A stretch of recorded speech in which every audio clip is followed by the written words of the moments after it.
जय श्री राधे दोस्तों।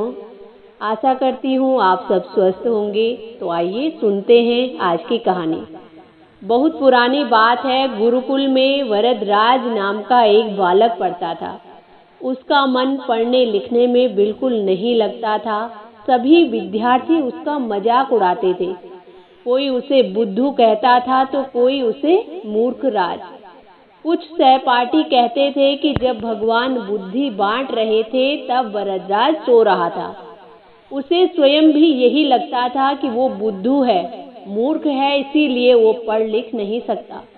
गुरुजी उसे बहुत समझाने का प्रयास करते हैं, लेकिन वरदराज की समझ में कुछ नहीं आता था।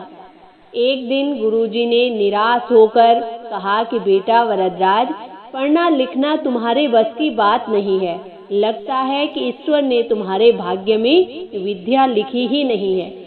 इससे तो अच्छा यही है कि तुम अपने गांव लौट जाओ और अपने पिता के काम में हाथ बटाओ। गुरुजी की ये बात सुनकर वरदराज को बड़ा दुख हुआ। अब वो अपने साथियों से विदा लेता है और गुरुजी के पैर छूकर अपने घर की ओर चल पड़ा। चलते चलते रास्ते में उसे बहुत थकान लगी और भूख भी लगी। तभी उसे याद आई कि गुरुजी ने उसे थोड़ा सा सत्तू दिया था कि रास्ते में जब भूख लगे तो इसे खा लेना। उसने उस सत्तू को निकाला और उसे खाने लगा। अब उसने एक जगह बैठकर उस सत्तू को खाया।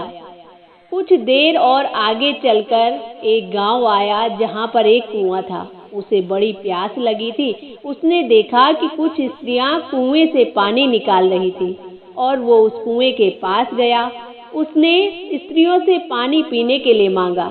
जब वो स्त्रियां पानी खींच खींच कर निकाल रही थी तो वो बड़े ध्यान से कुएं की तरफ देख रहा था और वो उन पत्थरों पर पड़े हुए निशानों के बारे में उन स्त्रियों से पूछता है कि आपने अपने घड़ों को रखने के लिए कितने अच्छे गड्ढे बनाए हैं। तो वो उसकी भोली बातें सुनती हैं और फिर उसके बाद उसे समझाती हैं कि ये गड्ढे हमने नहीं बनाए, बार बार रस्सी की रगड़ से ये अपने आप बन गए हैं, किसी ने इन्हें बनाया नहीं है। तो वरदराज को ये सुनकर बड़ा आश्चर्य हुआ। उसके आश्चर्य का कोई ठिकाना नहीं था। फिर वो पूछता है, क्या सचमुच ये गड्ढे अपने आप बने? तो वो कहती हैं कि हाँ, ये गड्ढे अपने आप बने। वो पूछता है, क्या एक रस्सी में इतनी ताकत है कि वो पत्थर पर भी निशान बना दे? तो वो कहती हैं कि हाँ बेटा, जब हम कुएं से बार बार रस्सी को खींच खींच कर पानी निकालते हैं तो इन पत्थरों पर अपने आप निशान बन गए। फिर वरदराज ने मन ही मन सोचा कि जब रस्सी से पत्थर पर निशान पड़ सकता है तो बार बार अभ्यास करने से क्या मैं विद्या प्राप्त नहीं कर सकता? मन में ये बात आते ही उसकी निराशा और दुख दूर हो गया। उसने अपने मन में ठान लिया कि मैं अब खूब परिश्रम करूंगा और बार बार अभ्यास करूंगा। वो वहां से फिर से अपने गुरुकुल लौट आया और गुरुजी को प्रणाम किया। उसने अपने मन की बात गुरुजी को बताई और गुरुजी उसकी बातें सुनकर बड़े प्रसन्न हुए और उन्होंने उसको फिर से पढ़ाना शुरू कर दिया। अब वरदराज खूब मन लगाकर पढ़ने लगा। अब वो अभ्यास के महत्व को भी समझ चुका था।